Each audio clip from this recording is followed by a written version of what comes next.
Researchers who accept grants from the Coca-Cola Company may call physical inactivity the greatest public health problem of the 21st century, but actually physical inactivity ranks down at number 5 in terms of risk factors for death in the United States, and number 6 in terms of risk factors for disability. And inactivity barely makes the top 10 globally. As we've learned, diet is by far our greatest killer, followed by smoking. Of course, that doesn't mean you can just sit on the couch all day. Exercise can help with mental health,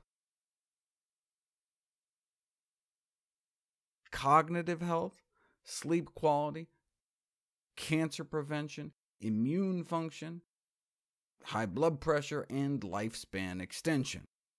If the U.S. population collectively exercised enough to shave just 1% off the national body mass index, 2 million cases of diabetes, 1.5 million cases of heart disease and stroke, and 100,000 cases of cancer might be prevented. Ideally, how much should we exercise? The latest official physical activity guidelines recommend adults get at least 150 minutes a week of moderate aerobic exercise, which comes out to be a little more than 20 minutes a day.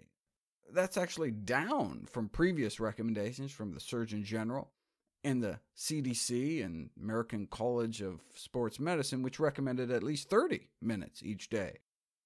The exercise authorities seem to have fallen into the same trap as the nutrition authorities, recommending what they think may be achievable, rather than simply informing us what the science says and letting us make up our own mind.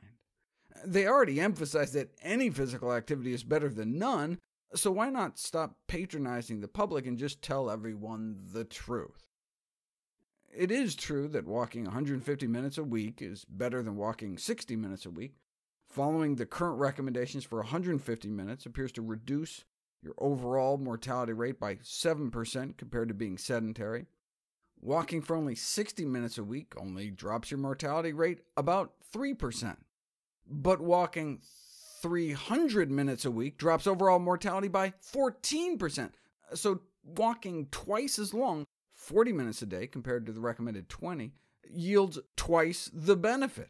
And an hour-long walk each day may reduce mortality by 24%. I use walking as an example because it's an exercise nearly everyone can do, but the same goes for other moderate-intensity activities such as gardening or cycling. This meta-analysis of physical activity dose and longevity found that the equivalent of about an hour a day of brisk 4 miles per hour walking was good, but 90 minutes was even better. What about more than 90 minutes? Unfortunately, so few people exercise that much every day that there weren't enough studies to compile a higher category. Okay, but if we know 90 minutes of exercise a day is better than 60 minutes, is better than 30 minutes, why is the recommendation only 20 minutes? I understand that only about half of Americans even make the recommended 20 minutes a day, so the authorities are just hoping to, nudge people in the right direction. It's like the dietary guidelines advising us to eat less candy. If only they'd just give it to us straight. That's what I try to do here at nutritionfacts.org.